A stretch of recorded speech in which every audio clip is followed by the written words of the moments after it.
ఉన్నటువంటి వరుడు ఆనంద్ ఒక సేవకుడు, ఒక ప్రార్థనాపరుడు, ఒక సంఘ పరిచర్య భారం కలిగినటువంటి వాడు. ఆయన అనేకమైనటువంటి పనులతోటి భారంగా ఉంటాడు. ఆయనను అర్థం చేసుకోవాల్సినటువంటి బాధ్యత నీది. వింటున్నావా ఉదయవా? ఆయన అర్థం చేసుకోవాల్సినటువంటి బాధ్యత నీది. అలా చేసుకోకపోతే ఇబ్బందిగా ఉంటుంది. చేసుకుంటే నిజంగానే ఆనందంలాగానే ఆనందంగా ఉంటుంది. ఆనందంలో ఆనందంగా జీవిస్తారు. ఒక మాట జ్ఞాపకం చేస్తా ఉన్నాను. ఒకసారి భార్య భర్తలు ఆయన భర్త వస్తూ భార్యకి ఫోన్ చేశాడట. నేను వస్తున్నాను, త్వరగానే వస్తున్నాను, ఈరోజు ఇంటికి వచ్చేసరికి త్వరగా వంట చేసి పెట్టు అని చెప్పాడట. ఈ అమ్మగారు కూడా సరే మా ఆయన వస్తున్నాడు కదా అని చెప్పేసి త్వరగా వంట చేసి పెట్టు. వంట అయిపోయింది. ఇద్దరు కూర్చున్నారు భోజనం చేద్దామని.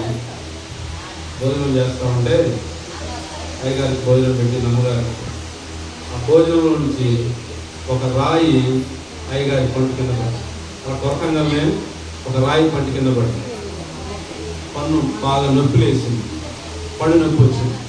వెంటనే భర్త అన్నాడు, ఏం మిడిగుండు 2 ఉన్నాయి కదా, ఒక్క రాయి కనపడలేదా నీకు? ఈ బియ్యంలో ఉన్న ఒక రాయి మిడిగుండు అంతలా పెట్టుకున్నావు, గుళ్ళదానా అన్నాడు. ఎవరు? భర్త. అమ్మగారు ఏం తక్కువ తిన్నదా? అమ్మగారు కూడా అన్నది, ఏం దేవుడు నీకు 32 పనులు ఇచ్చాడు కదా, ఒక్క రాయి పక్కన తినలేకపోయినావా నువ్వు అన్నాడు.